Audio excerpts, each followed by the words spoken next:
I'd like to ask you, Scott, are most M&A deals successful? And I suppose the supplementary question to that is, how do you judge success? Well, unfortunately, and I know this sounds strange coming from somebody who's practiced M&A for about 20 years and now teach it, most deals do fail.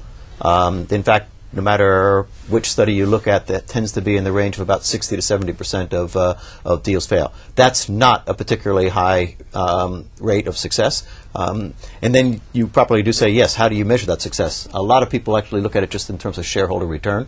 The shareholders of the bidders tend to do quite poorly, not just in the short term, but in the long term. Obviously, if you're a target shareholder, you're quite happy because you're getting that premium on what you used to own. But you can look at it many other ways as well. We've looked at it, certainly at the M&A Research Center, in just about every way that you possibly can, whether it's increased growth in revenues or turnover, whether it's increased margins, what it's done to your balance sheet, whether it's increased or decreased leverage, what it's done to your brands and your sales. Have you been able to retain the business? That is, how quickly do companies sell off what they've already bought. So there's lots of ways of looking at this, but no matter how we've looked at it, it shows most deals fail. I think the only thing to add, so far as on the underwriting side, the one aspect that we also try to look at is the cultural.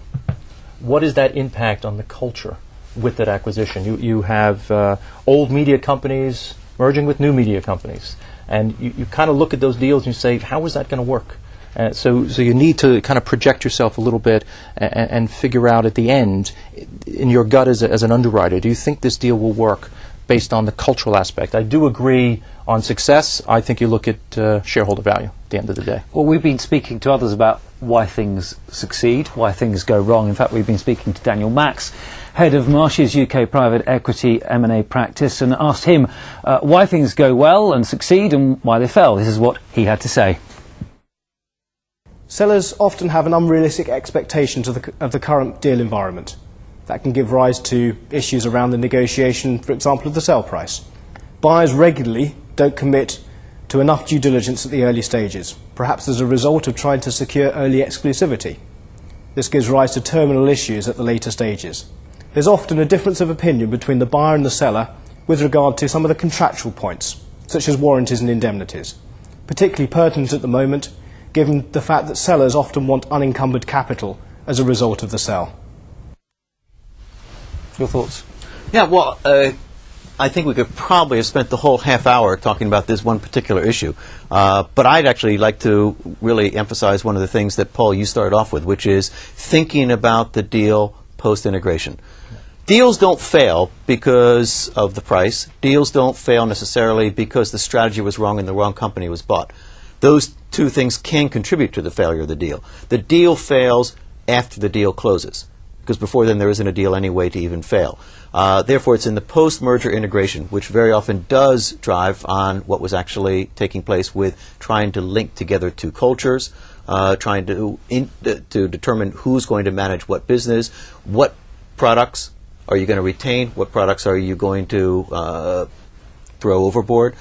So it's really in the post-merger integration. And unfortunately, too many companies get to the deal closing, think that's the end, okay, and haven't put enough planning into that post-merger integration period. And that's, by the way, when you do have things like the lawsuits coming in as well. Those tend not to happen until after closing. That's exactly right. The one point that I think Daniel makes, which is excellent, is on the due diligence. And when you go in, you see a client, you talk to them about the M&A deal. How did you find this particular company? What made you think that this is the company you need? The first thing I would ask is, who's been advising you? Now, a lot of times, good companies have their own internal lawyers, but everyone uses an outside advisor, and that is part of the due diligence. When did you start the due diligence? Oh, this deal's been in the works for 2 years. Okay, that makes me feel better.